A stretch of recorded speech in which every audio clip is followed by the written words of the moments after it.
The idea of hitting a moving ball with a round bat coming in at around 60 miles an hour from 40 feet away can be quite the nerve-wracker, especially since in order to hit the ball squarely, you'll need to hit it with the middle part of the bat. Batters need good reflexes, timing, and strength. While all these factors differ in each hitter, there seems to be a constant with all the greats in these sports: their mechanics.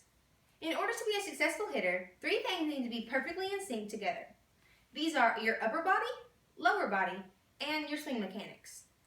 These next few steps will help you achieve and learn the mechanics of hitting a ball. First, let's learn how to get your upper body into position to be in sync with your lower body and mechanics. Your upper body controls the movement in the batter's box. You need to make sure all these things are in check. When you first step in the batter's box, your shoulders should be square to the plate. Your head should be in line with your belly button. Your front shoulder needs to be down and your back elbow needs to be up. Your eyes need to be pointed towards the pitcher. If you are right-handed, your right hand will need to be on top and your left hand will need to be on the bottom. Vice versa for a left-handed batter. The next thing you need to do is make sure you are holding the bat correctly. Generally, batters hold the bat at the bottom, where their bottom hand is touching the knob. If your bat seems to be too heavy or long, you can choke up a few inches for comfort.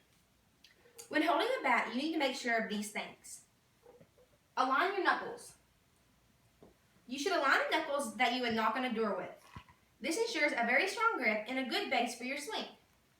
With your knuckles lined up, you need to lay your bat on your shoulder, where it is parallel with the ground.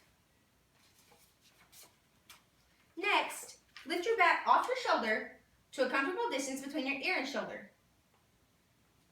You can leave your bat parallel, or if it is more comfortable, make a 45-degree angle with the bat.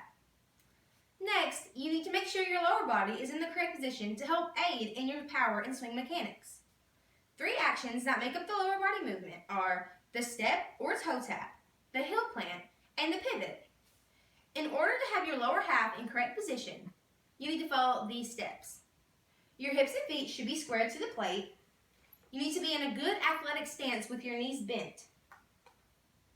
Make sure 60% of your weight is on your back leg and 40% is on your front. When the pitcher first starts their movement, you will need to take a small 45-degree step toward them. During this, you should start to shift your weight to your front leg. Your step should land with your entire foot on the ground with the heel planted. Try to avoid straightening out your leg. When you plant your heel, that is when your swing will start and your hips begin to rotate. When rotating your hips, rotate them as hard as you can in order to hit the ball with power. While rotating your hips, your back foot pivots.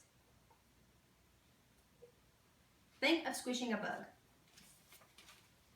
Your front leg should now be straightened once you make contact with the ball. Lastly, the final part of the swing can be the most crucial in order of hitting the ball with strength and power. In order to finish your swing with the correct mechanics, you need to do this.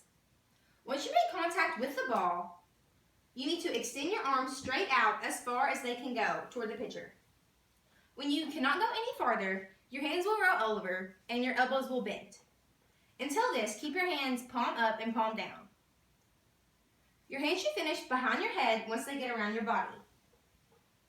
When you finish, most of your weight should be on your back leg. Your front leg needs to be straight and your back leg needs to be bent.